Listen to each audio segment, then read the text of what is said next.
What's up, fight fans? Thank you as always for passing by. Much appreciated. All right, so David Haye has called it quits after those back-to-back defeats to Tony Bellew.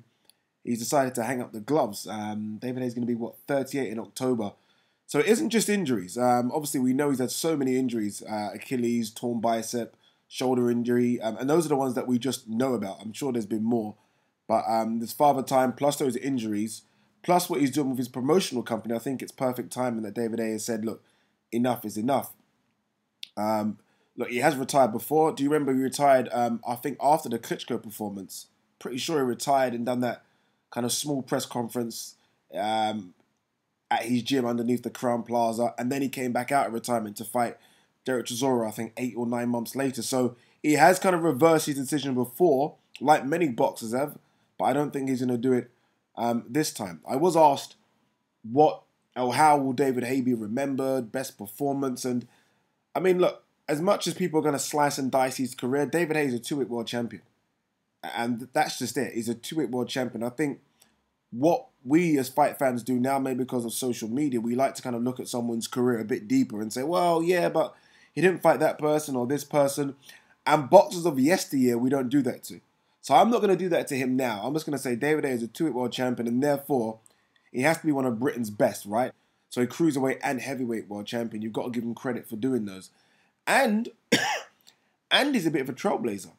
And when you think of something like Haymaker Promotions, how many boxers, even now, but how many boxers were doing that, especially on these shores from the UK? How many boxers had their own promotional company and their names are up there with Warren and Matchroom, and you see David Haye's name, Haymaker, on a banner behind him? That's trailblazing. Obviously, it's common now, but I mean, David Haye done that years ago. So he's a bit of a trailblazer for doing that. When you think of David Haye, I mean, I do videos on David Haye quite a bit, and I read a lot of the comments, and he's kind of a bit like Marmite. Some people like him, some people don't. I kind of feel like, and this is weird to say for someone that's a two-weight world champion, but I feel like he's an underachiever. I don't know why, but I feel like we could have seen so much more, whether that is down to his body not working correctly, whether that's just a case of his ego not taking the fights he should have taken. But I kind of feel like when you look at someone like Anthony Joshua, for example, you can't help but that should have been David Haye, right? David Haye had that crossover appeal. David Haye had the chiseled body. David Haye could speak well on the mic, way better than Anthony Joshua could. And David Haye was knocking people out. Remember, this guy has a record of what? Of his 28 wins, I think 26 by knockout. So he's doing everything that Anthony Joshua is doing now. And I wonder if David Haye's looking at someone like AJ, which he probably is, and thinking, that kind of should have been me selling out stadiums. Because David Haye was close. I think if he got over that hump with Klitschko, we probably could have got to that stage where he is doing stadium fights, or at least consistently selling out arenas. But it really never happened. I think people forget, before the Jean-Marc Mormet performance, David Haye was fighting in York Hall, Bethnal Green, and leisure centres. So that Mormet performance, so he really did push him over to the fight where he became a household name. When I think of some of the dud performances, and the reason why I think people maybe don't like him, it's not necessarily down to him, but obviously the Audley Harrison farce. I mean, that was when David Haye was in his peak in terms of no injuries, and he's a heavyweight world champion, and he fights Audley Harrison. And it stunk out pay-per-view, and I think Sky actually cancelled their pay-per-view platform for, I think, 2 or 3 years because of it.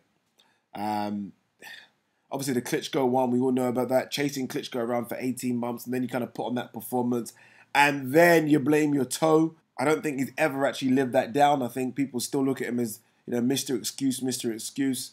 But then there's been some good ones. Then there has been some good ones. We talked about Mormet. That was a fantastic performance. Going away from home, fighting the cruiserweight champion, getting up off the canvas to put him down or put Mormet to sleep was fantastic. Valuev, although I didn't think he won that fight regardless. I mean, David Haye, 6'2", fighting a 7-foot giant. Again, used his boxing brain in that fight. Wobbled Valuev in the last, I think the round before, was it the 11th or 12th round that he wobbled Valuev? John Ruiz, good performance against an experienced heavyweight. But my standout performance, when I think of the best David Haye I've ever seen, it has to be against Enzo Maccarinelli. That performance had, to me, was peak David Haye in terms of his power, his speed, everything. I mean, Enzo Maccarinelli didn't know what hit him. It was such a good performance. It was at the O2 Arena. It was almost like a coming out party for David Haye. I think, again, like I said, before that performance, he was fighting in leisure centres. Go and look at the record. He was fighting in leisure centres. I think he had a couple of Wembley Arena fights, but again, not sellouts. This was a sellout. There's a few celebrities sprinkled around the arena, and he done a job on Enzo Maccarinelli. And that kind of springboarded him. That kind of then said, okay, let's see what you can do at heavyweight division. And then he had, obviously, the fights against Monty Barrett after. But that was the fight for me. Derek Chisora was a good fight in terms of all the build-up, in terms of all the trash talk, obviously what happened at the Klitschko press conference. So that was fantastic. But for me, the best performance was Enzo Maccarinelli. But again, I still feel he underachieved. I feel when all said and done, David Haye only had 30 fights, was it? 30 fights or so. And I feel like he could have been so much more. He could have been so much more. But this is boxing, right? You get in, you get as much money as you can, and you get out.